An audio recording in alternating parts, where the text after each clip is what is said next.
Boulder County hit by flash floods. Make MSN your homepage. Sign in. MSN News. MSN News. Web. Images. Videos. News. Maps. Search. Home. Thus 2016 election blog. Recall report blog. Crime and justice. World. Science and tech. Pop culture. In-depth. Photos. Video. Boulder calls for thousands more to evacuate. Getty Images. Andy Cross, The Denver Post. 3 vehicles crashed into a creek after the road washed out from beneath them in Broomfield, Colo. 3 minutes ago. P. Solomon Banda of Associated Press. Share. Tweet. Email. The week of heavy rain sent huge floods down mountainsides across Colorado, killing at least 3 and prompting officials in Boulder to issue evacuation orders. Leon, Colo. Fires with rain still falling and the flood threat still real. Authorities called on thousands more people in the inundated city of Boulder and a mountain hamlet to evacuate as nearby creeks rose to dangerous levels. The late-night reports from Boulder and the village of El Dorado Springs came as rescuers struggled to reach dozens of people cut off by flooding in Colorado mountain communities, while residents in the Denver area and other downstream communities were warned to stay off flooded streets. Colorado flooding leaves 3 people dead.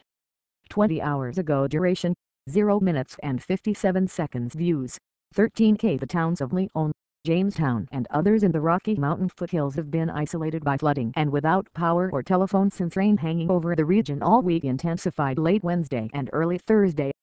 At least 3 people were killed and another was missing, and numerous people were forced to seek shelter up and down Colorado's populated Front Range. Late Thursday night, warning sirens blared in Boulder and city officials sent notice to about 4,000 people living along Boulder Creek around the mouth of Boulder Canyon to head for higher ground, according to Boulder's Daily Camera newspaper.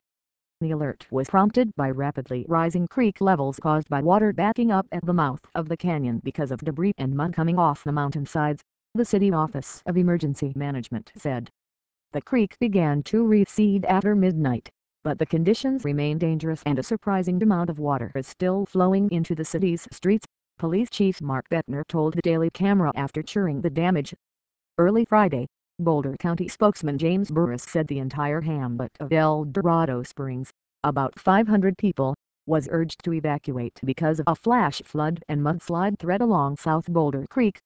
In Fort Collins, neighborhoods along the Cache La Poudre River were evacuated overnight, with the river expected to rise to nearly 2 feet above flood stage Friday morning, according to the National Weather Service. City officials in Fort Collins closed bridges after water began topping Seaman Reservoir in the Poudre Canyon, the Denver Post reported. The city warned residents to stay clear of the river. In Leon, residents took shelter on higher ground, including some at an elementary school. Although everyone was believed to be safe, the deluge was expected to continue into Friday. There's no way out of town. There's no way into town. So, basically, now we're just on an island, said Jason Stillman, 37, who was forced with his fiancée to evacuate their home in Leon at about 3 a.m. after a nearby river began to overflow into the street. The Colorado National Guard began trucking people out of Leon on Thursday evening. To the north, residents along the Big Thompson Canyon in Larimer County, scene of the deadliest flash flood in state history, were also evacuated. The Big Thompson River flooded in 1976 after about a foot of rain fell in just 4 hours, killing 144 people. Early Friday, the National Weather Service warned of more flash flooding in Loveland, according to the Post. NOAA reported that the Big Thompson River at Drape was more than 4 feet above its flood stage of 6 feet. Water roaring across U.S. Highway 36 south of Leon prevented residents from leaving the Crestview subdivision, so Howard Waptel arranged for someone to meet him at a roadblock for a ride to a gas station. He needed more gasoline to keep his generator running so he could pump water out of his basement. This is more like something out of the Bible. I saw one of my neighbors building an ark, he joked, over the sound of the rushing water. President Barack Obama signed an emergency declaration Thursday night, freeing federal aid and allowing the Federal Emergency Management Agency to coordinate disaster relief efforts. The rain has been produced by a low-pressure system that has been stationed over Nevada since late Sunday, said National Weather Service meteorologist Todd Bankers in Boulder.